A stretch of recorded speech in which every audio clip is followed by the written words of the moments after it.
नमस्कार दोस्तों, crack UPSC में आपका स्वागत है। उम्मीद है कि आपकी जो तैयारी है वो बेहतर ढंग से चल रही होगी। आप जो भी प्रोसेस करना है उसमें आप लोग अच्छे से सारा चीज़ कंप्लीट कर रहे होंगे। ठीक बात है। चलिए क्लास स्टार्ट करने से पहले हम लोग पिछले जो भी लेक्चर हैं उसमें हम लोगों ने क्या-क्या चीज़ें पढ़ी थी एक बार ध्यान देने की कोशिश करते हैं, रिकॉल करने की कोशिश करते हैं। हम लोगों ने रेलवे के बारे में देखा था, रेलवे के प्रभाव के बारे में देखा था, रेलवे आने का जो कारण था, उसके बारे में भी हमने जानकारी इकट्ठा की थी। देन उसके पश्चात हमने धन के दोहन के बारे में बात करी थी कि धन का दोहन क्या होता है? यहाँ पर ब्रिटिशर्स ने धन का दोहन कैसे किया और हमने उसका प्रत्यक्ष और अप्रत्यक्ष दोनों ही तरीकों से हर एक चीज़ समझने का प्रयास किए थे और नोट्स भी उसका कंप्लीट किए थे। उसके पश्चात हम लोगों ने अकाल के बारे में देखा था। अकाल जो कि ब्रिटिश नीतियों के कारण उसकी स्थिति ऐसी आई थी। तो वो जो अकाल की स्थिति आई थी, उस माहौल में भी ब्रिटिशर्स जो कर्मचारी थे, उनका शोषण करने का जो तरीका था, उन सब चीज़ों के बारे में हम लोगों ने जाना था। देन उसके पश्चात हमने देखा था कि इन लोगों ने अकाल हेतु कभी-कभी जो राहत सामग्री पहुँचाने का इन लोगों ने कार्य किया और जो बहुत सारे आयोगों का इन लोगों ने गठन किया, जो कि आयोगों ने बहुत सारे सुझाव दिए अपने अनुसार, जिसमें थोड़ा बहुत ये लोग इम्प्लीमेंट किए, वो भी अपने मजबूरीवश यानी कि एक जो भय बना हुआ था ब्रिटिश सरकार का वहाँ के लोगों का, उस वजह से एक दिखावे की वजह से इन लोगों ने थोड़ा बहुत इम्प्लीमेंट किया, लेकिन हकीकत तौर पर रियलिटी में इन लोगों ने बेहतर प्रयास नहीं किया। जबकि अकाल के दौरान भी अनाज का जो निर्यात था वो जारी था। जबकि एक बात आप खुद सोचो कि यहाँ पे वैसे ही अकाल है और दूसरे ये लोग निर्यात अनाज का कर रहे हैं। ये सारी चीज़ें हो गई थी। उसके बाद से हम लोग बात कर रहे थे रेगुलेटिंग एक्ट के बारे में। हमने ये जाना था कि रेगुलेटिंग एक्ट क्यों आया था, कौन से ऐसे कारण थे जिसकी वजह से रेगुलेटिंग एक्ट लाने की आवश्यकता हुई। उसमें हम लोगों ने कुछ बातें ध्यान दिया था, जैसे कि हम लोगों ने देखा था कि यहाँ के जो गवर्नर होते थे, यहाँ के जो अधिकारी होते थे, उन लोगों के पास काफ़ी मात्रा में धन होता था। जब वो अपने देश वापस लौटते थे, तो वे अन्य लोगों के लिए ईर्ष्या का विषय बने रहते थे, जिस कारण से इन लोगों को यानी कि कंपनी के कर्मचारियों को और कंपनी को बहुत सारे ब्रिटिशर्स लोग जो ब्रिटेन में रहते थे, वो काफ़ी इन लोगों का विरोध करते थे। इसके चलते इन लोगों ने विरोध का काफ़ी सामना किया। उसके पश्चात से कंपनी क्या हुई, इतना ज़्यादा ये लोग यहाँ से धन ले जाते थे, उसके बावजूद भी कंपनी एक टाइम आया कि घाटे में चलने लगी, जिसके कारण कंपनी को ब्रिटिशर्स सरकार जो थे, उनसे वहाँ से कुछ कर्ज लेने की आवश्यकता पड़ी। इन सब चीज़ों को देखते हुए ही 1773 का रेगुलेटिंग आया। किस लिए? कंपनी को नियंत्रण करने के लिए, ठीक है? कंट्रोल करने के लिए, ताकि वो जो ब्रिटिश सरकार थी, वो भारतीय प्रशासन में इन्वॉल्व हो सके, यानी कि उस पे ध्यान दे सके, ठीक है? और इन लोगों को यानी कि कंपनी को कंट्रोल कर सके। तो ये सारी चीज़ें हो गई थी। हमने 1773 का जो रेगुलेटिंग एक्ट था, उसके बारे में कुछ पॉइंट हमने लिखा दिया था कि रेगुलेटिंग एक्ट कैसे और क्यों पारित हुआ। अब आप लोग अगला हेडिंग डालेंगे 1773 के रेगुलेटिंग एक्ट के प्रमुख प्रावधान, यानी कि प्रमुख प्रावधान क्या-क्या थे, नियम उसमें क्या बनाए गए थे, जिसके अनुसार कंपनी को कार्य करना था। एक बात आप लोग ध्यान देंगे, कुछ भी होता जाएगा, नियम में कितना भी परिवर्तन होता जाएगा, अधिकतर टाइम तक राजनीतिक शासन पर किसका अधिकार होगा? ईस्ट इंडिया कंपनी का ही अधिकार होगा। कितने भी इसका एकाधिकार भले ही आगे चल के खत्म हो जाएगा और सारे व्यापारी भी यहाँ से व्यापार करने लगेंगे, लेकिन जो राजनीतिक दशा होगी भारत की, उसकी कमान सदैव ईस्ट इंडिया कंपनी के पास रहती है, तब तक जब तक 1857 की क्रांति नहीं हो जाती है। समझ में आ रहा है बात? क्योंकि साम्राज्य विस्तार ईस्ट इंडिया कंपनी ने ही किया था। बात समझ में आ रहा है? तो उसको काफ़ी अनुभव था और उसने ही हर एक चीज़ किया था, इस कारण से उसका उस पे आधिपत्य था और उसका आधिपत्य बना भी रहा, क्योंकि ब्रिटिशर्स जो गवर्नमेंट थी, जो सरकार थी, वो इन लोगों के अधिकार में हस्तक्षेप नहीं करती थी, केवल उन्होंने कंट्रोल करने का स्टार्टिंग में कार्य किया, जिसकी वजह से बहुत सारे एक्ट बारी-बारी से आते गए। आते क्यों गए? क्योंकि पिछले एक्ट में कुछ ना कुछ कमी होती थी, जिसके कारण अगले एक्ट में वो चीज़ें सुधार होके आती थी। ठीक बात है? तो कुछ थोड़ा बहुत परिवर्तन के साथ ये 1857 तक चलेगा, फिर 1858 से फिर चीज़ें बदल जाएँगी। तो आप लोग हेडिंग डाले हैं 1773 के रेगुलेटिंग एक्ट के प्रमुख प्रावधान। चलिए अब आप लोग पहला पॉइंट लिखेंगे, कंपनी कंपनी समय-समय पर भारतीय प्रशासन के संबंध में कंपनी समय-समय पर भारतीय प्रशासन के संबंध में ब्रिटिश ब्रिटिश विदेश एवं वित्त मंत्री ब्रिटिश विदेश एवं वित्त मंत्री को रिपोर्ट करेगी को रिपोर्ट करेगी। अब एक बात आप लोग समझिएगा, कंपनी जो होगी, ईस्ट इंडिया कंपनी जो होगी, वो जो भारत में प्रशासन चलेगा, किसके अंडर चलता है? ईस्ट इंडिया कंपनी के। उस प्रशासन की जानकारी कंपनी कहाँ देगी? ब्रिटिश विदेश और वित्त मंत्री को। बात समझ में आ रहा है आपको? क्योंकि वहाँ पे भी संसदीय व्यवस्था थी, वहाँ पे भी मंत्री होते थे, सांसद होते थे, तो ये सारी चीज़ें थी। तो अब कंपनी को ये कहा गया कि तुम जो भी यहाँ पे शासन करोगे उसके बारे में जानकारी यहाँ के वित्त और विदेश मंत्री को दोगी, ये आवश्यक हो गया। अगली लाइन से आप लोग लिखेंगे, हालांकि भारत में व्यापार एवं नियुक्ति पर कंपनी का एकाधिकार होगा। हालांकि भारत में व्यापार एवं नियुक्ति पर कंपनी का एकाधिकार होगा। बात समझ में आ रहा है? मतलब कि इसको, जो कंपनी होगी उसको भारत के प्रशासन के बारे में जानकारी ही केवल देना है। बाकी यहाँ पे जो भी अधिकारी लोग होंगे, जो व्यापार होगा, उसकी नियुक्ति किसके पास है? अभी भी ईस्ट इंडिया कंपनी के पास। ठीक बात है। आप लोग अगला पॉइंट लिखेंगे, भारतीय प्रशासन के संचालन के लिए बंगाल के गवर्नर जनरल एवं 4 सदस्यीय परिषद या पार्षद का प्रावधान किया गया। भारतीय प्रशासन के संचालन के लिए बंगाल के गवर्नर जनरल एवं 4 सदस्यीय परिषद या पार्षद का प्रावधान किया गया। मतलब 4 सदस्य का एक ग्रुप बनाया गया। बात समझिएगा आप लोग, 4 सदस्य का एक ग्रुप बनाया गया। किसके लिए? जो भारत में प्रशासन चलता उसको चलाने के लिए। ठीक है। उसमें कौन शामिल थे? बंगाल के गवर्नर जनरल भी शामिल थे। आप लोग अब अगला पॉइंट लिखेंगे, बॉम्बे एवं मद्रास के अधीक्षण का अधिकार बंगाल के गवर्नर जनरल के परिषद के अधीन किया गया। बॉम्बे एवं मद्रास के अधीक्षण का अधिकार बंगाल के गवर्नर जनरल के परिषद के अधीन किया गया। आपको तो पता होगा, स्टार्टिंग में इन लोगों ने बंगाल पर अधिकार किया था और वहाँ पे खेती बहुत अच्छी खासी होती थी, जिस कारण वहाँ पे उद्योग वगैरह भी होते थे, तो वहाँ पे रेवेन्यू बहुत अच्छा खासा मिलता था। तो एक बंगाल का जो विजय था, यानी कि जब बंगाल पे अधिकार ब्रिटिशर्स ने किया तो वहीं से भारत के अन्य क्षेत्र को जीतने का रास्ता उन लोगों को वहीं से मिल गया, बंगाल विजय से ही। यानी कि बंगाल के जो संसाधन थे उसका उपयोग ब्रिटिशर्स भारत के अन्य इलाकों को जीतने में करने वाले थे। तो काफ़ी ज़्यादा धन था किसके पास? बंगाल के पास, क्योंकि उसको कामधेनु कहा ही जाता था उस टाइम में। ठीक बात है। तो मद्रास और बॉम्बे किसके अधीन हो गए? बंगाल के। ठीक बात है। अगला पॉइंट आप लोग लिखेंगे, कलकत्ता के लिए उच्चतम न्यायालय के गठन का प्रावधान। कलकत्ता के लिए उच्चतम न्यायालय के गठन का प्रावधान, ब्रैकेट में आप लोग लिखेंगे 1774 में स्थापना, कॉमा, एलिजा इम्पे प्रथम मुख्य न्यायाधीश। कभी ऑब्जेक्टिव में आ जाए, इस कारण से ये थोड़ा सा इंपॉर्टेंट है। ठीक है। आप लोग लिखिएगा एलिजा इम्पे प्रथम मुख्य न्यायाधीश। ठीक है। अब आप लोग अगला पॉइंट लिखेंगे, कंपनी के कर्मचारी उपहार एवं रिश्वत नहीं लेंगे। स्पष्ट तरीके से उसमें वर्णन था।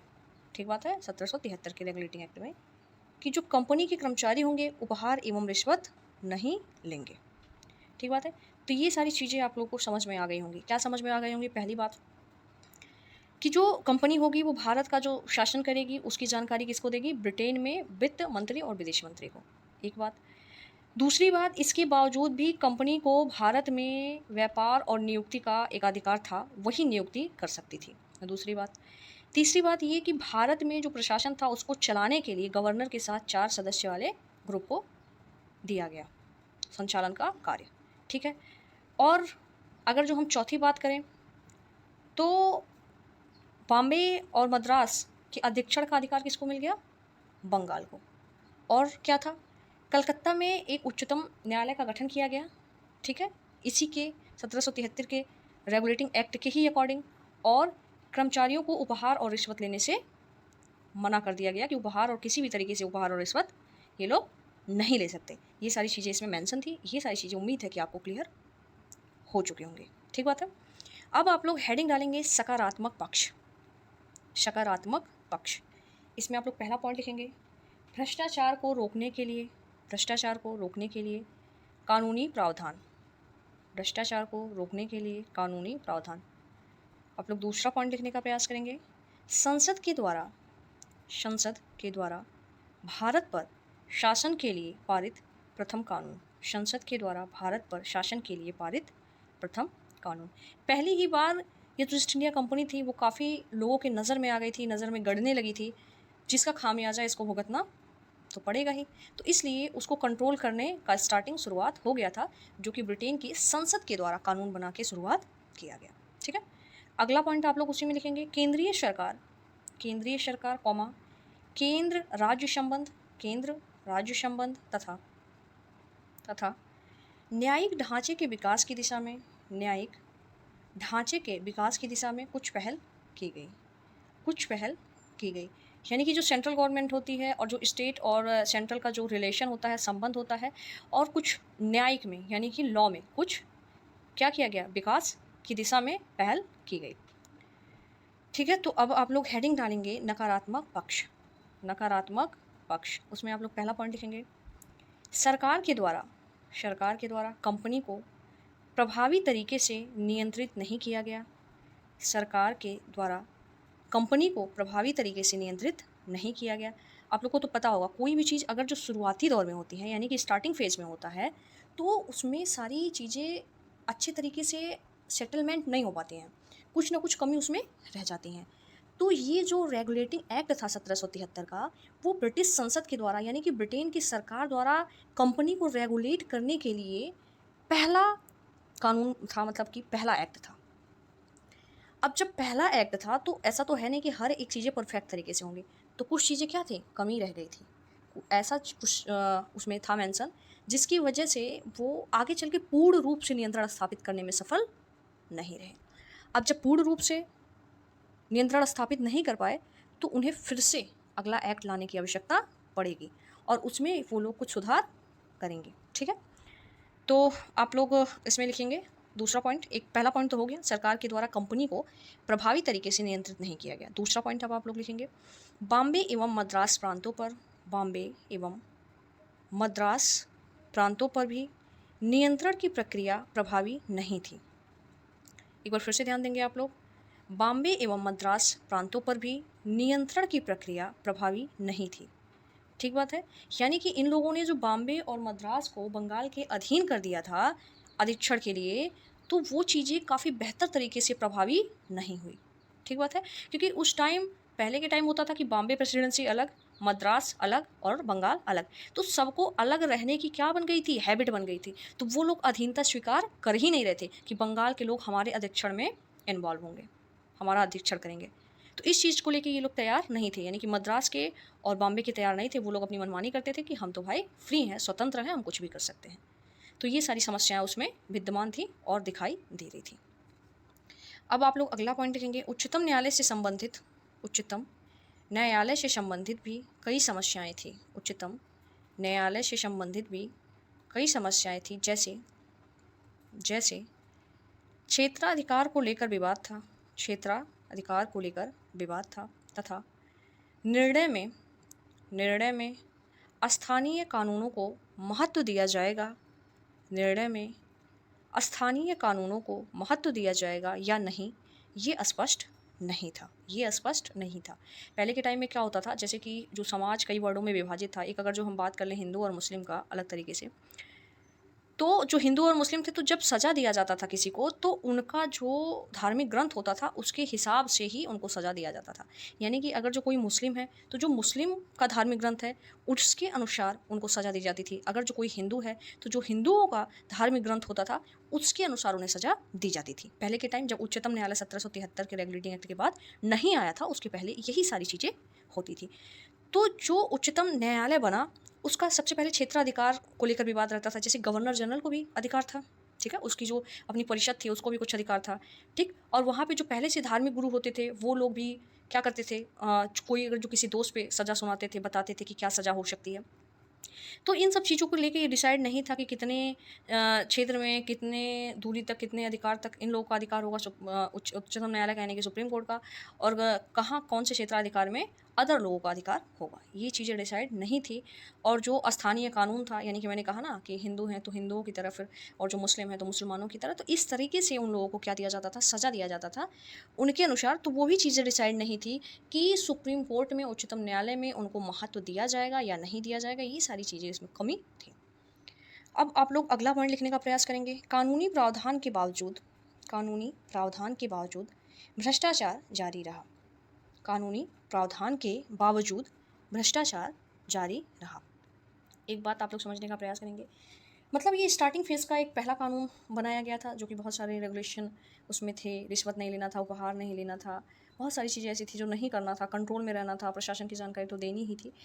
तो इन सारी चीज़ों का बेहतर तरीके से फॉलो नहीं हो पा रहा था, 100% उसका कोई भी रिजल्ट नहीं मिल पा रहा था।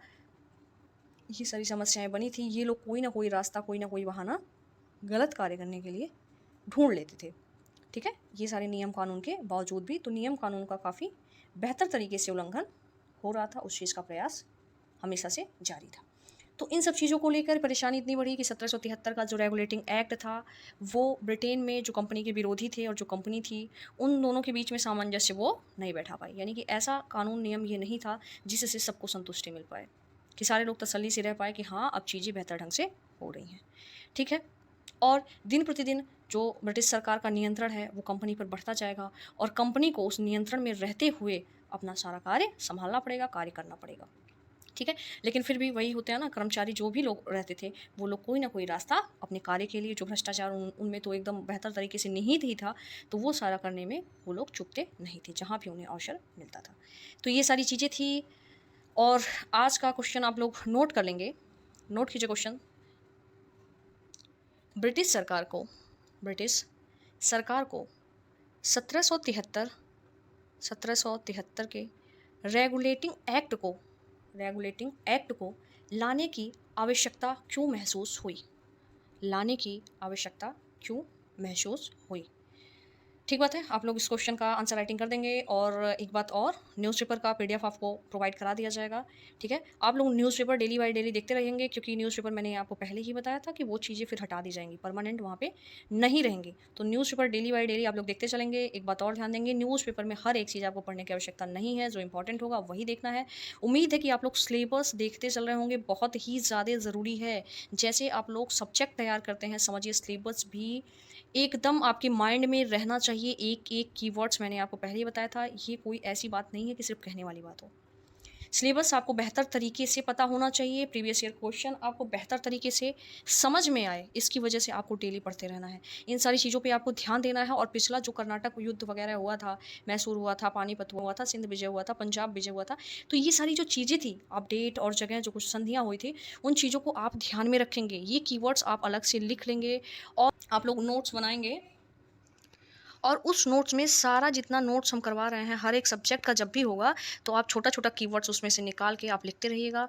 एक बढ़िया-सा अगर जो नोटबुक होगा, तो उसमें सारे कीवर्ड्स सारे सब्जेक्ट के उसमें हो जाएँगे, बड़े ईज़िली हो जाएँगे, ठीक है? तो उस चीज़ को आप डेली बाय डेली पढ़ते रहिएगा, ताकि वो सारे कीवर्ड्स आपके माइंड में आसानी से उपलब्ध हों, मिल सके। और आंसर राइटिंग तो आपको बेहतर तरीके से पता होगा कि बहुत ही ज़्यादा इम्पोर्टेंट है। फिर समझ लीजिएगा कि उसके बिना तो फिर सब कुछ ही अधूरा है, कितना भी आप पढ़ो, उसका कोई मतलब नहीं बनता, ठीक है? जब तक आपको आंसर राइटिंग करनी नहीं आएगा। आप लोग इन सब चीज़ों पे विशेष ध्यान देंगे, बाकी आपको बताया ही गया था, अभी हिस्ट्री चल रहा है, कुछ टाइम बाद फिर दूसरा सब्जेक्ट आएगा, फिर ऐसे-ऐसे सारे सब्जेक्टों का क्लास चलेगा और कोई परेशानी आपको नहीं होगी, बशर्ते आप लोग अच्छे से पढ़ाई करते रहिए, अपना तैयारी करते रहिए, ठीक बात है? बाकी बहुत-बहुत धन्यवाद। अगला लेक्चर आपको प्रोवाइड करा दिया जाएगा।